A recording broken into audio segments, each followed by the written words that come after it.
and the Khalifs, bad boys, you know the Prince, here for pure backup.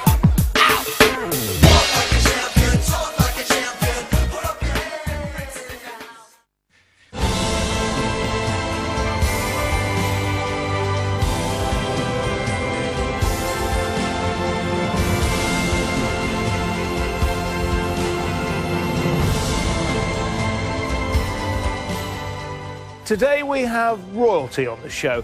He's a prince whose entrance to the ring was just as spectacular as the message he delivered to anyone who dared challenge his crown. Never short of confidence, Sheffield-born Prince Naseem Hamed was the biggest box office sensation of his time. An outstanding featherweight, he won the WBO, the WBC and the IBF titles when winning all but one of his professional fights. Naseem Salam Ali Hamed. So where did the prince come from? Because a lot of people think you're a real prince. Well, I'm not a real prince, and I'm happy that I'm not, to be honest. But the prince came from a very, very young age where I said, like, everybody had to have a name to turn professional with. So I thought that Prince would be a good name because I'm originally obviously from Yemen. My parents are from Yemen, but born in this country in Sheffield. And I thought that being Arab, there's many, many Arab princes. So I thought to be a prince in the boxing game would be a fighter that when he becomes world champion could possibly become king. But I always said that my father remained on the throne and he was always king. So that's where the prince came from. Well, you're called Naseem, which in Arabic means gentle breeze. Naseem with an S. There's not a Z in my name. Yeah. So it's Naseem. But yeah, it's the meaning is gentle breeze, but as you well saw, Gary, there's nothing gentle about me. Well, Naseem, let's take you back. I mean, your dad, Sal, sadly no longer with us, came over from North Yemen in 1956 to make a better life for the family. You owe him a lot, really. Well, I owe him, yeah, everything. My father, Allah yarhamah, which is, may Allah have mercy on him, was an unbelievable man. And I'm really glad we've started with my father, because for me, people always used to say, you know, who is your hero? And everybody used to expect me to say Muhammad Ali first or Sugar Ray Leonard. But my true hero, and always will be, is my father. Because for a man to come thousands of miles away from the Yemen, from the Middle East, where the actual Arabs originated from, and to not speak hardly any English, and basically be able to communicate with people and get a job in the steel factories and stuff back in the day. For him to do that and then and build a life for himself, and then get my mum to come over years and years after from the Yemen, and then have all of us and bring us all up, and we've got no black sheep in our family, thank God. You know, we're brought up as men, and manners make man, and thank God that, you know, through the religion that we've got and we're brought up with is Islam, we're Muslims, and, you know, I thank God, I thank Allah, and I thank my father so much, and my parents, for bringing me up the way I am today, and that's why I am like I am today. If it wasn't for them and the grounding that they gave us from a humble background in Sheffield, I wouldn't be who I was if it wasn't for my father. So I'm glad we've started with him, you know. I love my father dearly. Your ring persona was different, and we'll expand on that, but your dad, Sal, was so proud of what you achieved, and it's interesting to know that he took you, because he ran a shop by this stage when you were 7 in Newbon Road, which is the same road that Winco Bank, Brendan Ingall's famous gym with the likes of Johnny Nelson and Harold Graham, were sparring. And he took you there when you were 7 because you were so small and he felt you needed protection. What was that about? Well, it wasn't just me. It was me and my 2 older brothers. And it's a funny story because when my father first ever took us down to the boxing club, he said, look, you know, it's a time where there's not many Arabs or Asians in this area in Wincobank, and, you know, the National Front was a big thing at the time, and, you know, you need to be able to defend yourself. So we went down to the boxing club, and I just fell in love with it straight away. I knew, just by walking in and listening to the music, seeing a boxing ring for the first time, I just knew that it was something that I could do. I saw it as a game that to hit and not get hit, a bit of a game of tag. And, yeah. Brendan Ingall's gym was full of the low guards bobbing head back. Harold Graham did it. You were a master at it, where your hands were down. Was this something that Brendan was installing in all his boxers? Well, we basically followed the style of Harold Bomber Graham, and that's the truth. Anybody who ever walked in was told to copy Harold Bomber Graham. And that was, it didn't mean how you fought and how your style was, and that's what we did. And then obviously some of us made our own style too with the Harold Graham style. And obviously I developed a lot of power. I gathered that I was being able to punch from a young age of maybe 15, 16. So, but it was amazing growing up in that Wincobank gym. It was the best environment that you could ever imagine. The learning that I personally got from that gym was just amazing. The whole duration with Brendan Ingall and with John Ingall, which a lot of people don't talk about, because Son. John Ingall, his son, was my trainer, and my only trainer, to be honest. And it was amazing that I had John Ingall, because John was in every single bout as an amateur in the corner with me, and he travelled everywhere with me, and he was with me day in, day out. He was the one that took me on the pads. But Brendan would do his thing too, and you know, the stuff that I learnt off Brendan, going out and walking with him was amazing too. We had an amazing relationship as a fighter and a manager trainer, so to speak. But I honestly could say that John Ingall put in so much work from the start to me ever leaving that Wincobank gym, and he never really got the credit.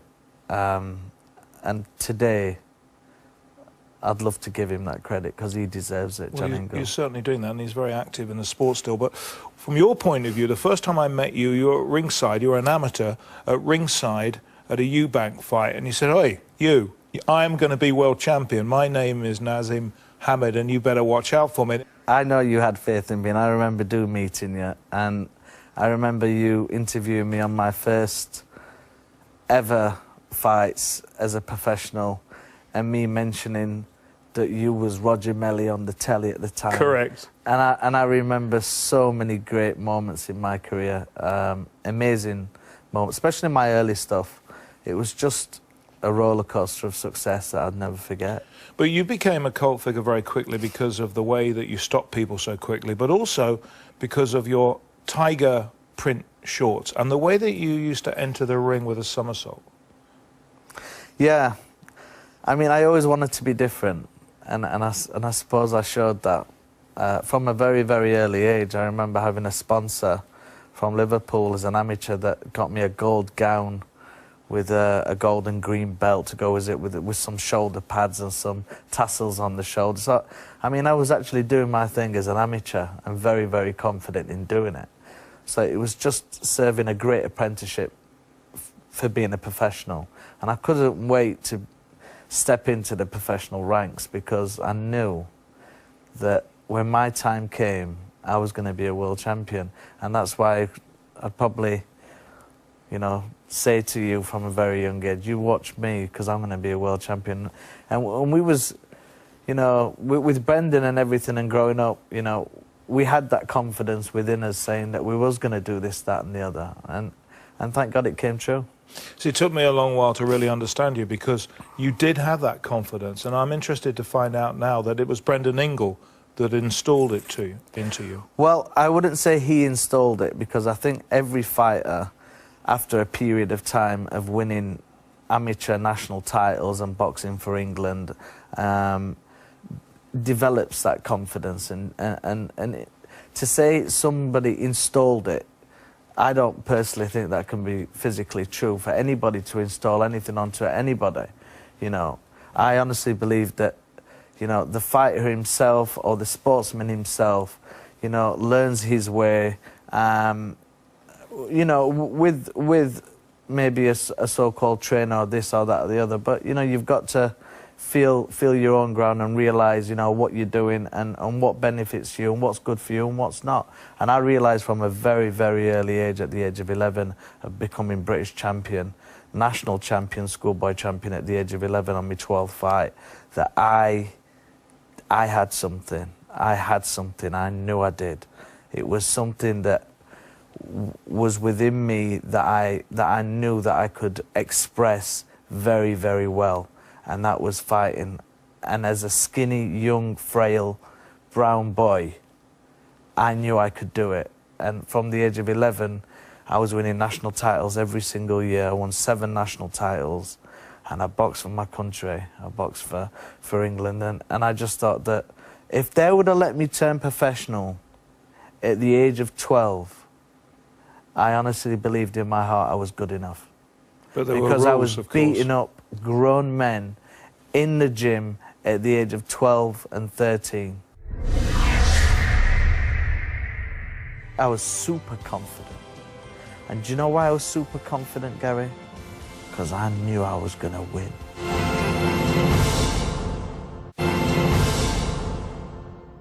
Your overall record is what, 37 fights, 36 wins, just 1 defeat. We'll expand all this, of course. But most of those, 31 of those, were knockout or stopped within the distance. So you're racing through your first fights, just stopping people in round 2, first 3 fights, round 2, then a 3, then a 4. Then you are taken 6 rounds, but by Peter Buckley, who survived everybody when there's no-hopers, but you couldn't knock him out. And then you got into a European title fight 2 years after you turned professional. You're 20 years of age, and you fight the champion in Sheffield, your hometown, Vincenzo Belcastro. Now, you won on points, but you showed sudden arrogance and showboating, lack of respect, and this was something that I remember the commentator, Reg Gutteridge, was very critical at the time. Now, this was maybe crossing over from too much confidence to a slight arrogance, or what? Have you lived to regret that particular one? I ain't lived to regret that at all. I'm so happy I did it, and if I had my chance again, I'd go and do it again. And I'll tell you why. You mistaken the actual ability and the talent for arrogance, but yet this was confidence, and it was no other than confidence. And I had so much self-belief that I could express myself that way, and whatever I needed to do to win a fight, to break the concentration of my opponent, then I would do so. And if that meant dancing, and if that meant shaking and baking, if that meant doing all sorts of things to disturb my opponent mentally, then I would do it. And I did it. And I enjoyed doing it. I didn't do it to ridicule an opponent. My intention, you see, I honestly believed that you're judged on your intention. You know, actions are judged on intention. My intention in my own heart was never to bring them down, to make them look so stupid in a way that you wanted to ridicule them. No, this was a form of winning. This was a form of breaking them down mentally, then breaking them down physically. This was never about the fact of, you know what, I'm going to try and ridicule you. You know, I'm going to try and make you look so stupid. No. You've got to get it right. And that's why you and every other single other person that would mention the word arrogance to me is wrong, and always will be wrong, and never will be right. because arrogance is not within me. If you was to see me with my wife and kids, my beautiful wife and my beautiful 3 kids, and our friends and how we are, you know, I've got nothing to prove outside the ring. The only time I turned it on, and the only thing that I had to do, that my trainer taught me at the time, to create interest, he said, you need to do this and be like this on TV and on interviews in a certain way before your fights, so it creates a lot of interest, and then people will switch on and watch you and are paid to watch you. And that's what I did. I learned from an early age what to do, and I'd got it. So, arrogance, as a Muslim and as an Arab, arrogance is a big no-no. There's no arrogance within me. And God doesn't like arrogant people. I'm not arrogant. I was super confident. And do you know why I was super confident, Gary? Because I knew I was going to win. I knew I was going to win. And I'm not even talking about before. I'm talking about before training camp. I knew I was going to win. I had that feeling within me that the belief within me to win was there big time. And that belief created an actual fact that I was going to win. And I could see it. I could see it, and I could dream it, and I could visualize it. And I think that's what kids lack today. If you can actually see your dream and hold it and visualize it properly, and you go after it, go after it properly, and you train every single day, you get it. Because that's what I did. First time I've ever heard you say that. So do you think it would have been a good idea to explain to people at the time or not? Because you have to admit, a lot of people thought you were very arrogant. I didn't have to explain anything. I was a winner. And I had W's on my record.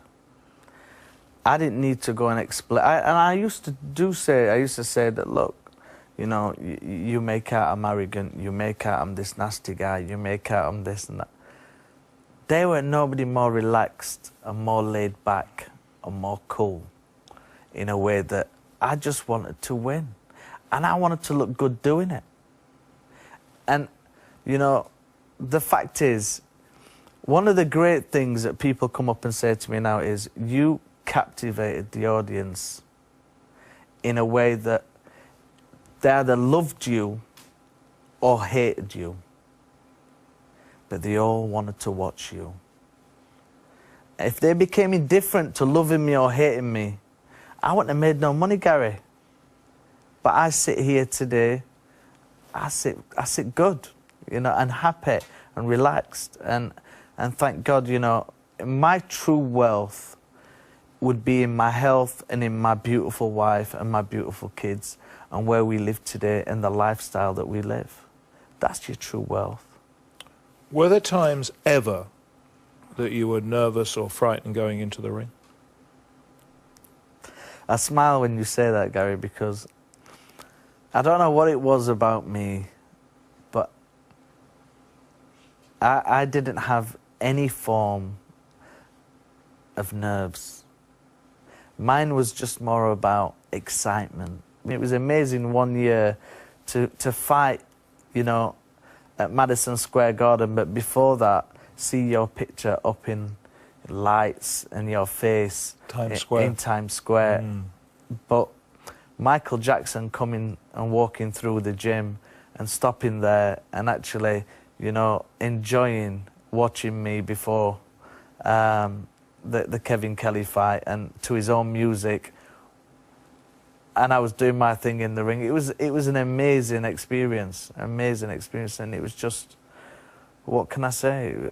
You know, it's beyond words. To get there, of course, to Madison Square Gardens, you had to win the world title, and in your 20th fight, you took on the WBO featherweight champion, Steve Robinson, in his backyard at an outside venue in Cardiff. That only lasted 8 rounds. None of your fights seem to last any time, but what do you recall of that occasion and winning the world title for the first time? Well, obviously it was an amazing occasion, and beforehand, you know, there were so many people that doubted because I'd not even fought at that weight. I mean, only God knows how Frank Warren got me to become the #1 challenger for the the featherweight. You weren't in the ratings. I wasn't even a featherweight. But you weren't even in the ratings. Well, therefore, you weren't in the ratings. I wasn't in the ratings. What were you then? You were... I was a super bantamweight. Yeah.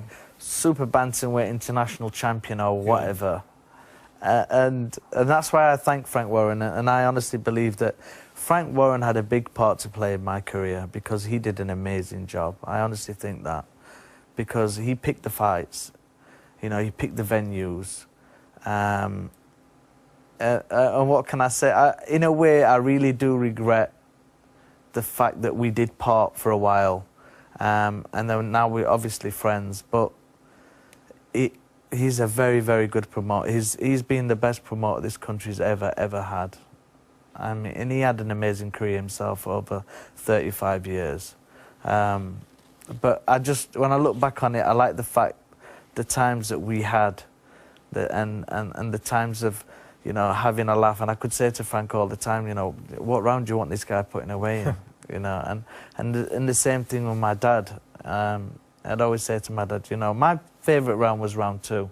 I loved round 2. But before the actual world title fight, it was like people saying, you know, you're not even that weight. This guy's a lot bigger than you. He'd already knocked out Duke McKenzie and he beat Colin McMillan.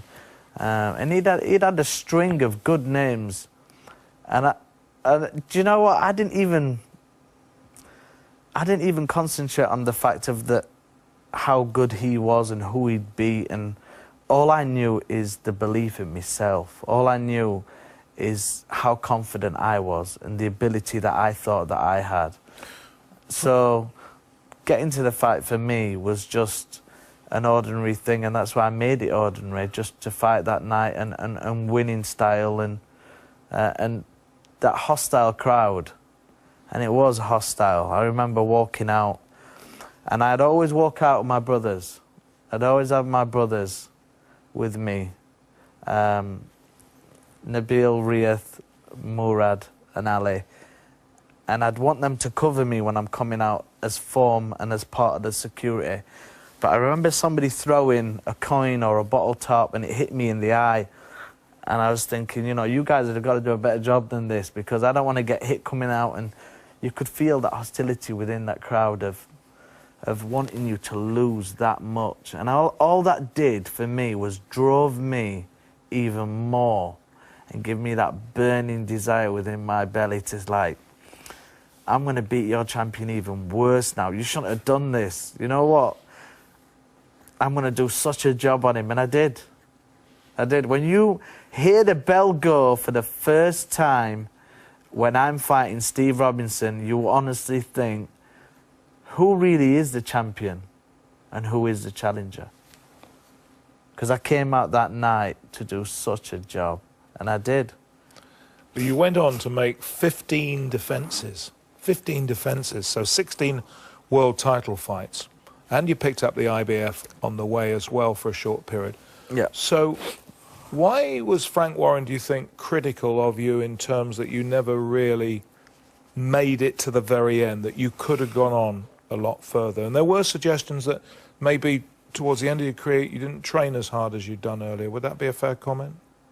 No, I mean, I felt that at the time I possibly could have been falling out of love with the game. And it was understandable because I did it for 21 years. And this was you know, it's no joke. 10 years as a professional as well? 10 years as a professional. It's no joke to live the life of a fighter. And that's what I say that to all fighters today. If you're going to live the life as a fighter... Well, expand on that. Why? Well, you've got to sacrifice everything. You've got to sacrifice from being around the people that you want to be around, i.e. your family, your wife, your kids, whoever. You know, you've got to sacrifice everything that you want to eat and what you want to drink. And the surroundings where you're at, where you want to be. I mean, you can't do whatever you want to do. If you're going to be a professional, you've got to be a professional 24 hours a day, every day. And I'm not saying I was that, because my ability was that good. that I could live in a certain way and do what I needed to do and still win in style. But like I say, 21 years, I started at the age of 7. And at the age of 28, I honestly thought that the 28 would be a good age to retire with all my faculties together, to retire knowing that you'd put your stamp on the sport and knowing that you'll never be forgotten because of what you did. Some of the entrances are very predictable now. Yours captured the imagination, coming in on a flying carpet, being carried in on a throne, as well as the big somersault when you entered the ring. What did you think of all those gimmicks? Well, I'd love to say that I created all of them, but I didn't. Sky Sports had a hell of a lot to do with my entrances, I should say. And even when we reached the States, Sky still had, you know, a good input. And they're, you know, some of the things, they never ever got a knockback from me. They never ever got, oh, this is too flash. Oh, I'm not coming out on a flying carpet. You could have put an elephant there, a camel there. You could have put anything. I was that confident that I was going to win, and I wanted to win in style, and they realised what they'd got. And it was, you know... It worked. We're talking about it now. It worked very well. You have to understand the public's perception of you and the media's perception of you. Nas, when you come in on flying carpets for whatever reason and thrones, and you're so supremely confident, this is a different Nas that people are hearing now, and maybe a Nas that they haven't heard before. But just moving on from that, you pick up the IBF. So you've now got the WBO and the IBF because you got that from Tom Boom Boom Johnson. You can't get the WBA, which would have been a fantastic trio for you because Wilfredo Vasquez, who you dismissed I did get the 7 WBA. rounds. Well, no, he died. Wasn't he stripped or he gave it up, the WBA? No. When did you get the WBA? What It wasn't a WBA fight, that one, even though you beat the champion. What had happened, Gary, was I was the WBO and the IBF world champion. Well, you given up the IBF? And or you were about to? What had happened was I was fighting, in my eyes, I was fighting the WBA champion who defended it Yes. for I don't know how many years. Long time. And, yeah, a long time. Who was a very good fighter, Wilfredo Vasquez. And I just thought that his belt wasn't on the line. You're 100% right in what you're saying. But the fact of me becoming the WBA champion, it didn't stop that, because after the fight, the WBA said, well, we understand you beat our champion at the time when he was world champion, so we'll award you a super WBA world title belt. And that was by a great guy called Gilberto Mendoza. Yeah, Argentine. From Argentina. And he recognized that I'd beat their long-term world champion. That, for me, was the make or break fight of my career.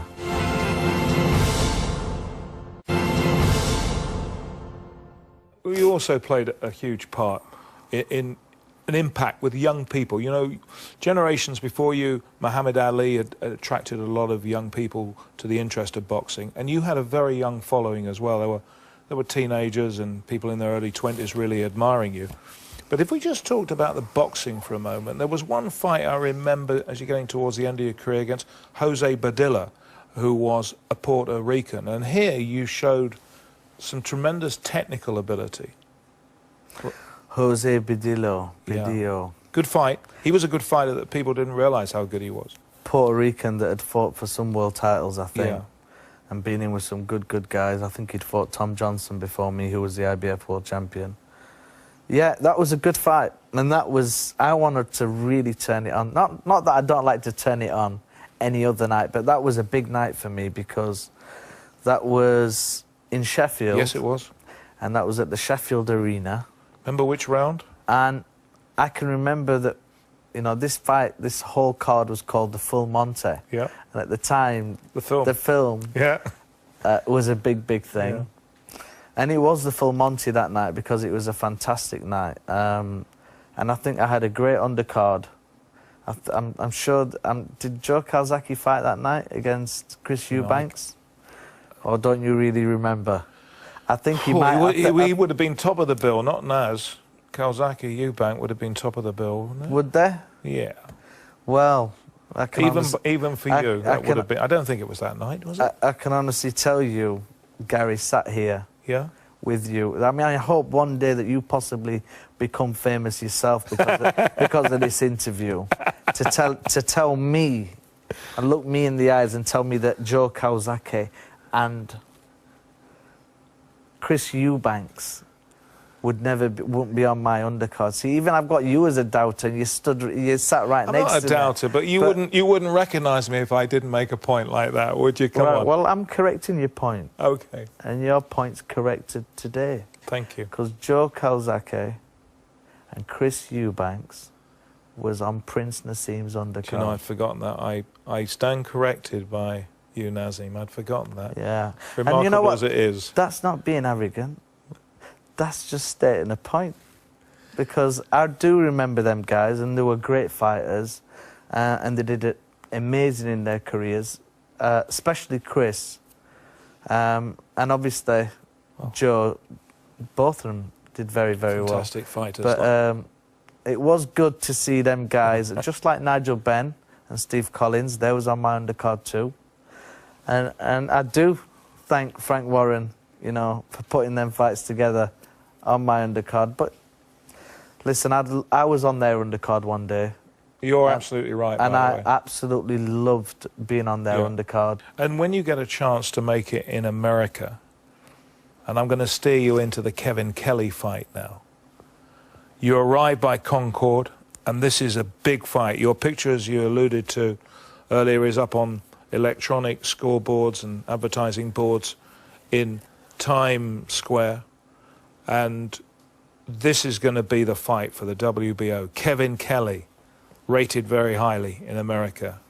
And this, excuse me using the phrase, appearing to be a flash, arrogant Naseem Hamed arrives.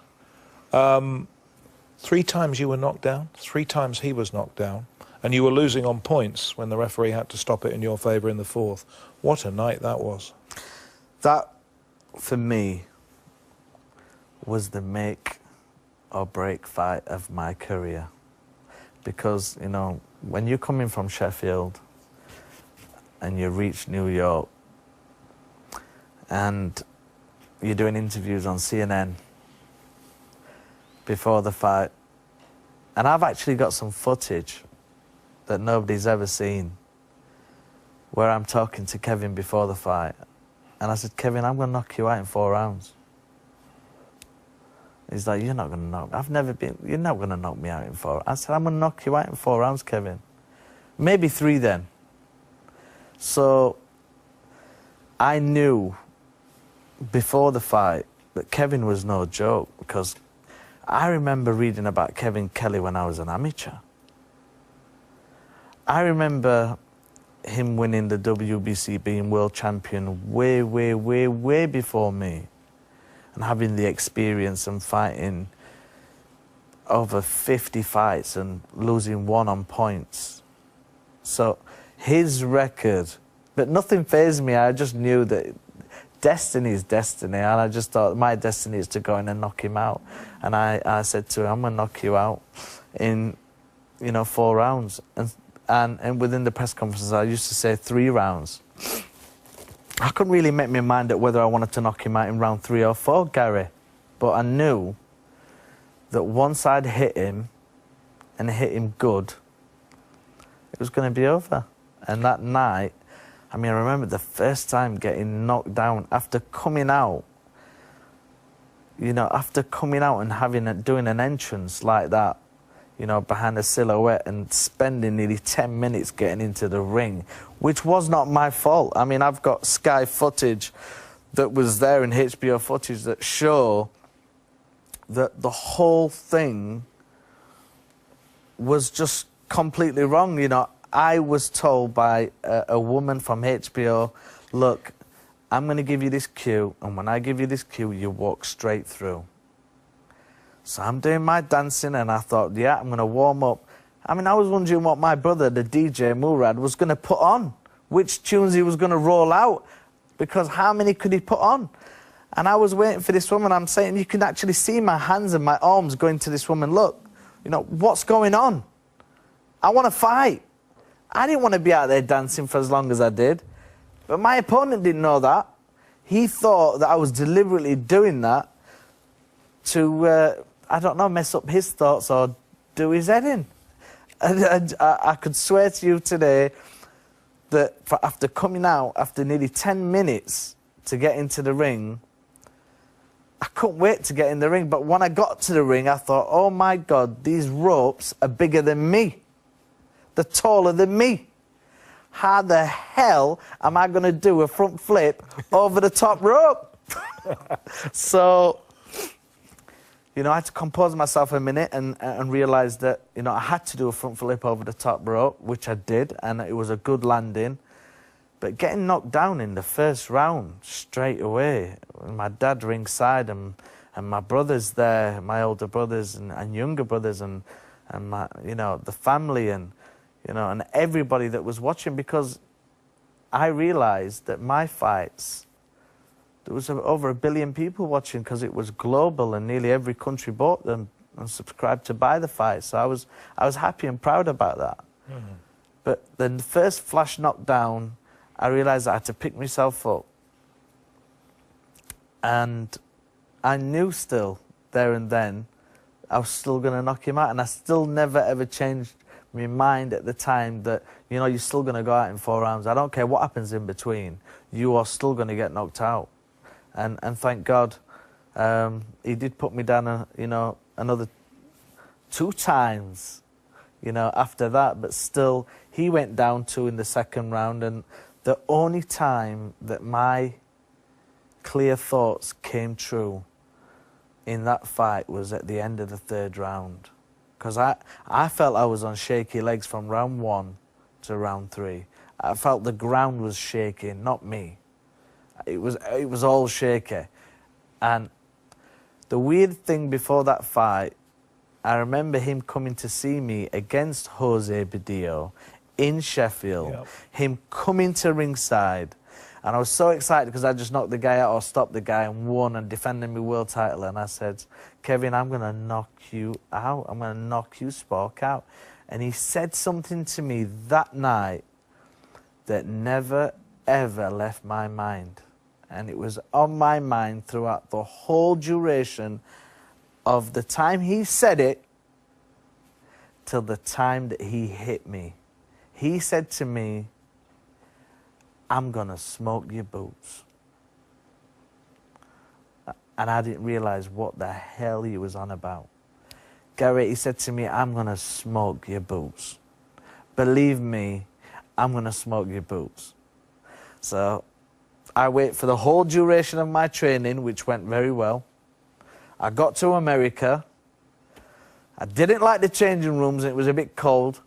But regardless, I got into the ring, and by the time I got into the ring, when he hit me with that shot, or the first punch, I don't even think it was the first punch. It was a shot in the fight that struck me that felt like a bolt of lightning, I swear to God, that went from head to toe. And I felt, once he'd hit me, I felt something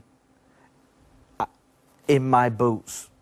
And I'm not lying, it was like there was electric shock on my feet, inside my boots. And I thought, the minute that I felt that, oh my God, I think he's talking about, I think this is what he was talking about when he was smoking me boots. So, you know what? Kevin Kelly was an amazing fighter. An amazing fighter. So to beat him and to carry on, it was a big, big thing for me. Well, it was an historic fight that made a huge impact. And then afterwards, you decided to leave Frank Warren, and your eldest brother, Rafe, was going to manage your affairs. Rhea, yes. Rhea, yeah. Was that a clever move? Was it a clever move? Well, at the time, financially for us, it was a very clever move. But I don't think it was a clever move. And I don't know, I like Frank, and Frank did such an amazing job, but I'm not going to go in deep about that, but things got a little bit complicated and very, very uncomfortable, and we had to go our own way. But if it was up to me, would I wish it would have ever happened? No, because my promoter, in my eyes, who was my only promoter, who did an amazing job. But you mentioned financial reasons. Was that? It was financial reasons. Okay. It was a lot more money for myself going our route, and we did so because I wasn't going to get into any kind of... See, Frank Warren could have never got into any battle with me, in any litigation battle or gone to court, like there was a lot of possibly other fighters that had that problem, because my contract had run out. My contract had run out, plain and simple, and it was whether I was going to renew it or not. And I wasn't comfortable in renewing the contract at the time because there was bigger and better things for me out there financially, and that's just the way that we went. But would I prefer to him to be there from start to finish? 100% yes. We can't finish without talking about the biggest fight of your career. Marco Antonio Barrera of Mexico. This was the ultimate fight at the MGM Grand Garden. Now, I have to put it to you, which you lost on points, and we were really going to find something out about the world's best here. Barrera trained like a monk in the Mexican mountains. You lived in Bing Crosby's old house. I did. Did you really prepare yourself 100% for that fight? Well, it was nothing to do with him living where he was going to live and train the way. It was the fact that the truth behind that fight, because I honestly believed it wasn't, I never ever dreamt or visualized me getting beat. I believed I was that good that I wasn't going to get beat. But I was in a fight prior to that fight that I broke my hand in. Against Augie Sanchez. Yes. And I spent 7 months out of the gym. And I've got to tell you, Gary, I swear to God, the truth of that matter was, I got a call, we got a call from HBO saying we have a date and we've got a fighter for you to fight on in Vegas. And it were millions of dollars. I'm not going to say how many millions, but it was a hell of a lot of money. And to be honest, I should have never taken that fight at that time, because he was very, very active and fighting all the time. And I'd had 7 months out of the gym with a broken hand prior, and I turned up on the day that I got to training camp with my trainer, Oscar Suarez. I got on the scales in front of him, and I was 2.5 stone. Wow. Overweight. And I've never used no excuses of getting beat, but there's always the truth behind getting beat. So a month before the fight, or less? I had 8 weeks Yeah. to get 2.5 stone off. 8 weeks, gosh. And I'm going to tell you this, I kill myself and boil myself down, because the only thing I had to do in my eyes was make the weight. I'm going to tell you, when I started training camp, till the end of training camp, I still didn't make the weight.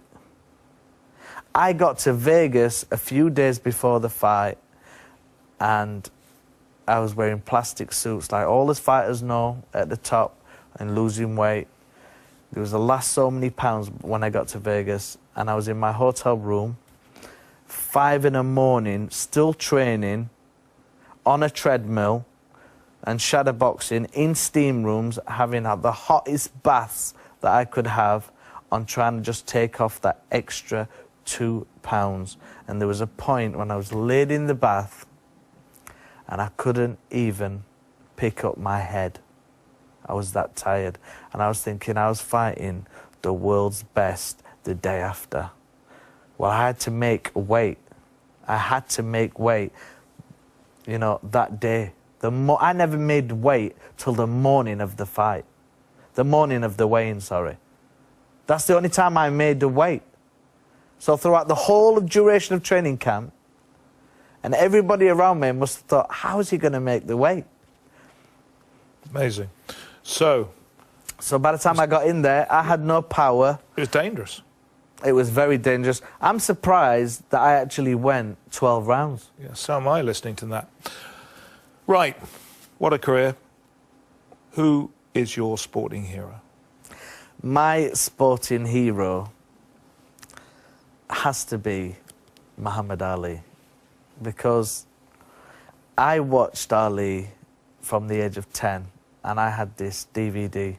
Well, at the time I had a video that got converted later on to a DVD, and it was AKA Cassius Clay, and I watched it every single day.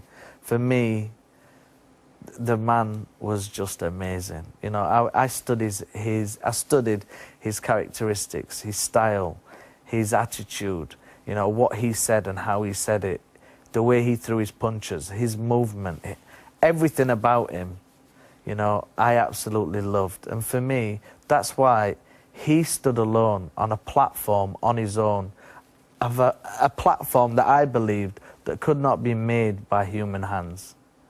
That platform was just for Ali, and he stood up for himself, you know, the rights that he stood up for, you know, in America at that time was just amazing.